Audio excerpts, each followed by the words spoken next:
I came back from the season on such a high. So stoked to have qualified for the Freeride World Tour.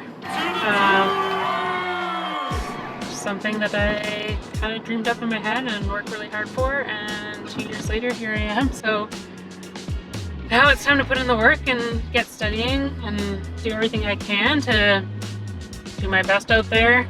I'm gonna work my ass off this off season to do everything I can physically and mentally to get there and put myself in the best opportunity that when I'm on snow, I can work on the things that are gonna help me do that.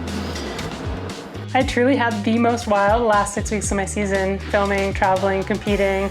It was like everything was aligning. And I guess I really hoped that it would feel like I had finally made it. Like after all the years of uncertainty and just feeling like I had to prove myself, I could finally exhale. It didn't feel like relief at all. It felt like this dream that I couldn't catch up to. Over the past 2 years, my whole life had changed and everything happened so fast. I wasn't even sure if it was real or if it would just all go away, and that really put me back into performance mode during a time that I just really needed to rest. But as the saying goes, the work never stops. Off-season testing, let's do it.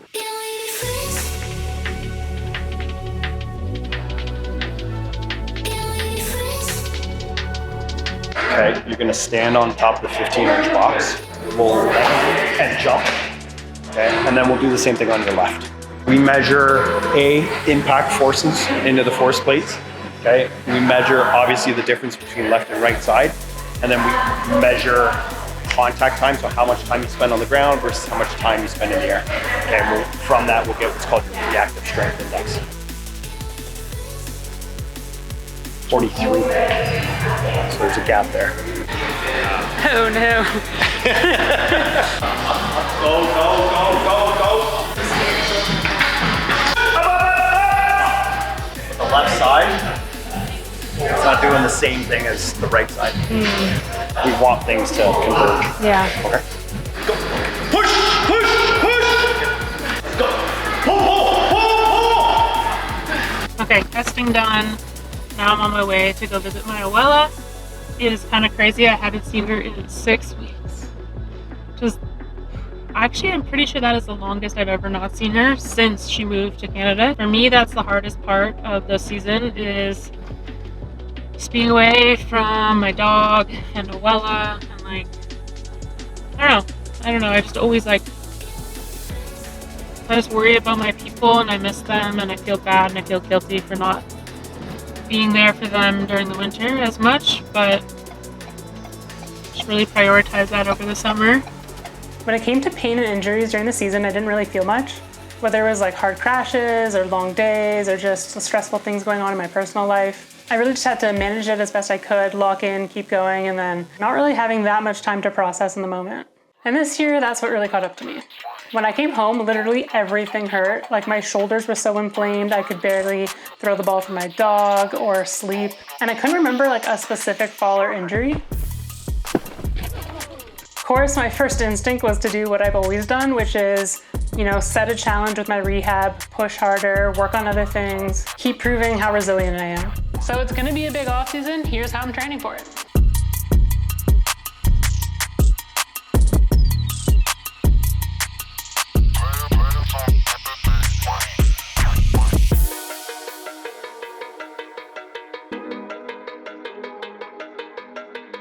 Something that athletes in general, but action sport athletes especially, deal with but isn't really shared enough about is kind of like that post-season crash. In the post-season, when you've gone through basically like 4 or 5 months of living on the road, always having people around you, just kind of like being very on, and then like high adrenaline, high cortisol, high stress. I just call it like the dopamine crash, and I just know I'm gonna feel pretty low for a couple weeks. Now that I know like what it is and to expect it, then I just kind of like let myself chill, let the nervous system balance itself out, and then try to get back to things. But the universe had other plans.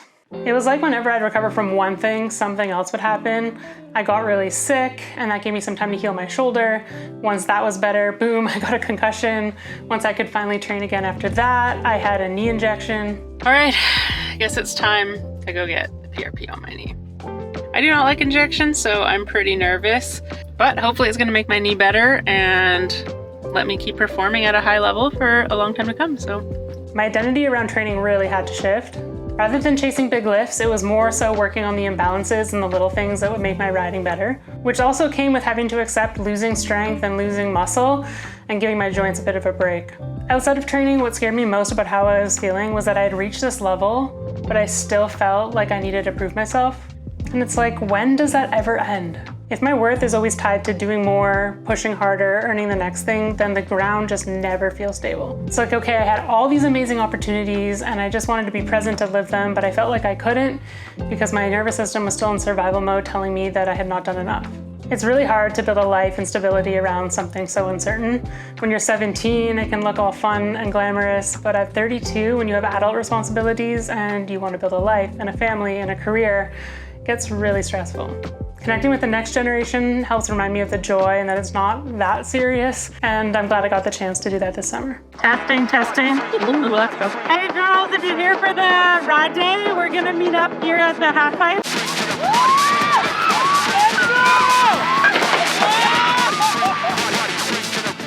MVP goes to Ellie. Thank you so much. Big thanks to AKAMP for having put this on, and thanks for everybody for coming. This was awesome.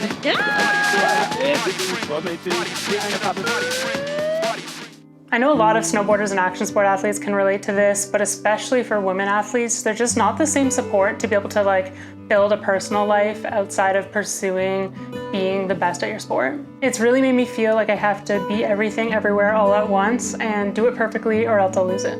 I want to show up fully in my life as a friend, a partner, a daughter, a dog mom, while also being the best athlete I can, and while also financially supporting that with creating and speaking and working and all those things.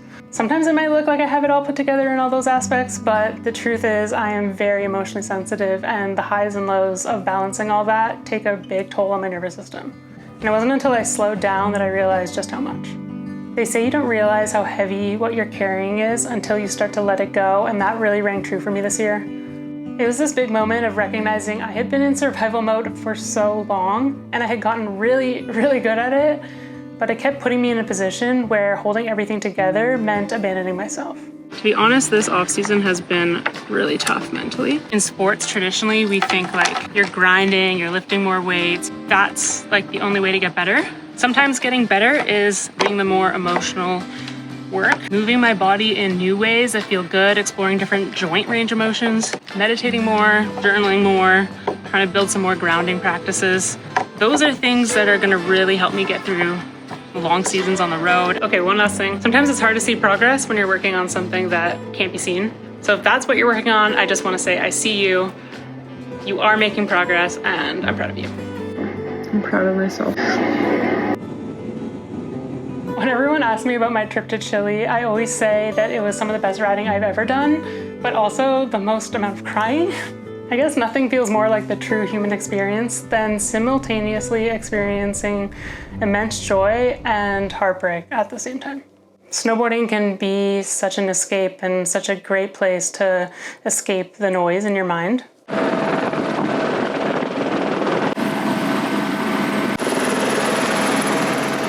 Heli skiing with Stellar Adventure. So hyped, this is crazy. Every drop-in forced me into flow, and you just take a breath and everything else disappears.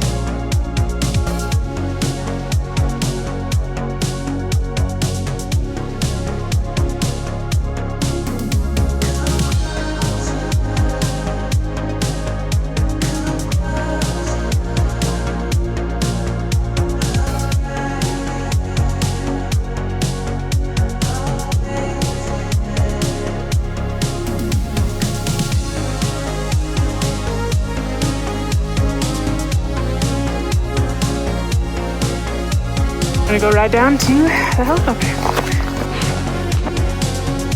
Back up.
When you're riding big lines, you can't be distracted. You're either present or you're likely to get hurt. That kind of focus where you shut everything else out is necessary in the mountains, but it's not how I want to live my whole life, and that's been a big part of my healing this year. This year has shown me that I can perform through hard things, but also the cost of living in survival mode all the time. Reflecting back, I got to spend so much time with my family and friends, and they were really there for me when I was feeling down, and they dropped everything for me and held me accountable to my growth and my boundaries when I really needed it most. It's funny how you can have so much figured out, and there's always a deeper layer and a deeper layer to get to, and for that, I'm grateful for the lessons of this past year. Anyways, all that to say that this off-season definitely did not go to plan, but I think it gave me exactly what I needed, not just to perform in this next year, but for the life I want around it. And I'm really excited to see how that goes.